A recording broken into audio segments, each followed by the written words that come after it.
It definitely does feel a lot smaller for me. It is extremely quiet in here. So the drive feels really nice. It hugs the road. For going 80 kilometers per hour, I do find that it's really quiet in here. And that's saying a lot. See, my legs are already up the screen. Not bad, not bad. But getting out, again, we'll try and get out. All right, so this is the new Model 3 2024 Highlander. Let's take a look at the front. Got a little bit of space. They've moved this from here. Used to be here before. It's got space if you need it. And here's the other side. Let's take a look at the boot, the trunk. The trunk, again, if you don't need a lot of space, it's got it. And for a small compact vehicle like this, it's pretty solid. Let's take it for a drive. I do like the tail lights. I love what they've done with that. I do find it a little, it looks like it lost a little bit of weight. Let's say the Model 3 has been going to the gym for a bit. It's all toned up now. That's what it looks like. It definitely does feel a lot smaller for me, because if you look at the height here, I mean, you probably couldn't tell, but I'll do the space test next. So we'll go inside and check it out. Okay. All right. First thing I notice, this compared to previous models, there's a lot of space in here. Cup holders, everything's now hitting. This is now magnetic, which is pretty neat. No gear stocks, no indicator, all buttons. Very interesting. So let's go for a drive. First thing first, the new steering wheel is pretty nice, not gonna lie. Looks pretty clean. Windows are nice. It is extremely quiet in here, even compared to the current Model Y. Like, this is pretty quiet. I'm gonna adjust my settings here to see. It's really comfortable sitting up here. Feels like you're really hugging the road. As far as software wise, I don't see anything that's really different. I thought they were supposed to have, maybe this one doesn't have the heated and cooled seats, because I know they're supposed to have the heated and cooled seats here. So we got a half an hour with this bad boy. Let's see how it goes. So what has changed recently is definitely the gear stock. Now to take it into drive, you just have to swipe now. Swipe forward, swipe backwards. And so we're gonna go with sports and we're gonna see how it goes. We're just gonna go with low drive. There is no sports mode in this car, so I do like my thing on sports. So we're gonna see how it goes here. So the indicator.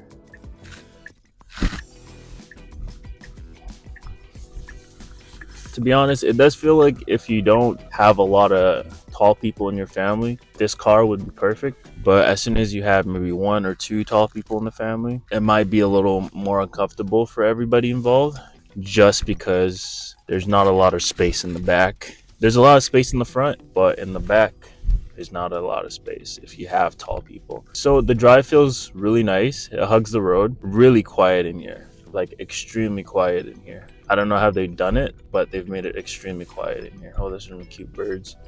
Let's go right. I'm gonna go.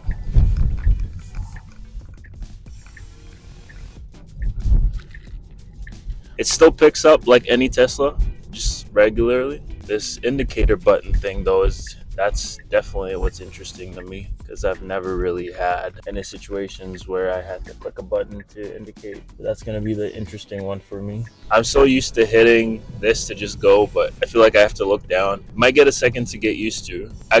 For going 80 kilometers per hour, I do find that it's really quiet in here, and that's saying a lot. The ambient lights are here somewhere, so maybe when we stop at a light or something, I can check that out too.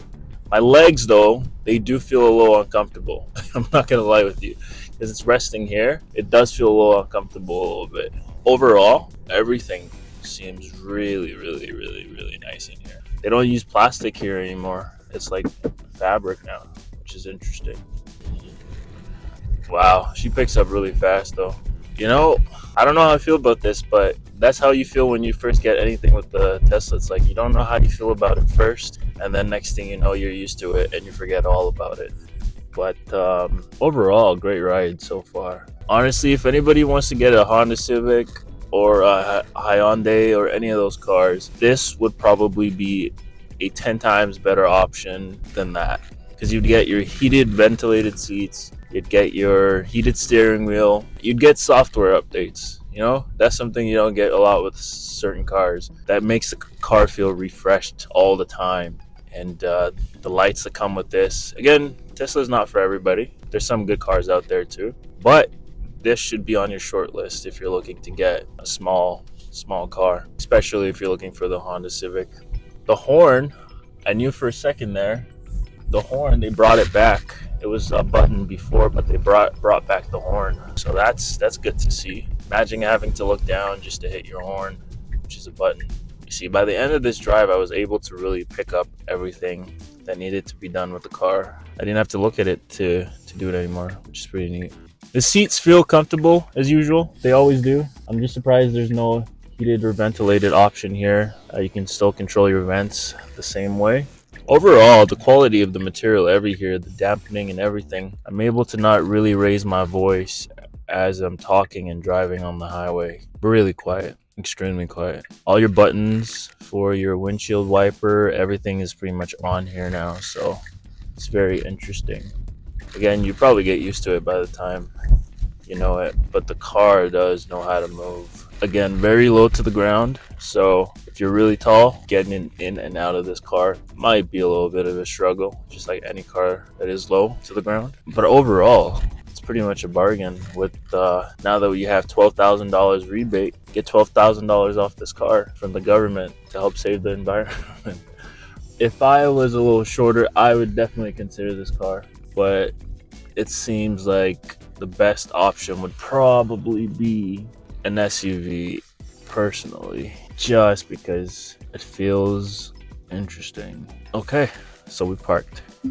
Okay, so usually in the Tesla, once you park, it will like adjust to a setting where you can get out of the car. So because this has not been set up here, and this is my driving profile, well, the quick one that I set up, let's see how easy it is to get out of the car.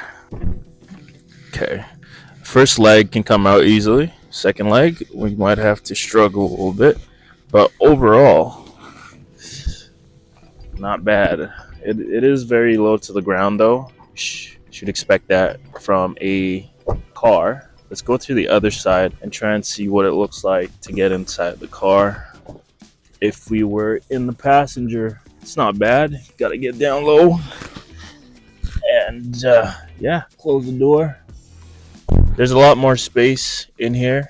Definitely way more space. I would have to move up for the person in front of me, but if they're having trouble in the back, there's a lot of space to move up here. So if you are having trouble in the back, you can move it up. It might not be a comfortable drive if you're going on a long one. See, my legs are already up the screen. You can put them like this, which is definitely more comfortable, but if you really wanted to rest your legs, you would have to hope there's nobody in the back, and you can stretch them out all the way back and just relax. But like I said, if you do have people in the back, you just might be stuck with just sticking your leg up like this. Let's look at what it would look like from the back if I was to sit comfortably. Like, let's say this is actually pretty comfortable, so we'll leave it like this. Let's see what it would be like in the back. Okay, I can't sit. I gotta start backwards. So, oh yeah. Okay, boom. You know what? This position is way better. Like I said, your knees are still gonna be up. Still got a little bit of leg room, headroom. Yeah, definitely headroom. You do get headroom. Your knees are still gonna be up. You know, like, if that's okay with you, it doesn't matter. Let's talk about the screen here. They also finally have the screen in the back to let you control your vents here and your vents. You can watch movies and connect your Bluetooth devices so nobody has to hear your Paw Patrol while you're driving. The best part is, if you're in camp mode and you forget to move the chair up, you can just simply move it up like that. Happy days for everybody. Yeah, so not bad. But getting out, again, we'll try and get out. What was the sitting? Oh yeah, this is like, you got mid. Yeah, it was like this. So getting out, let's see. It's pretty easy.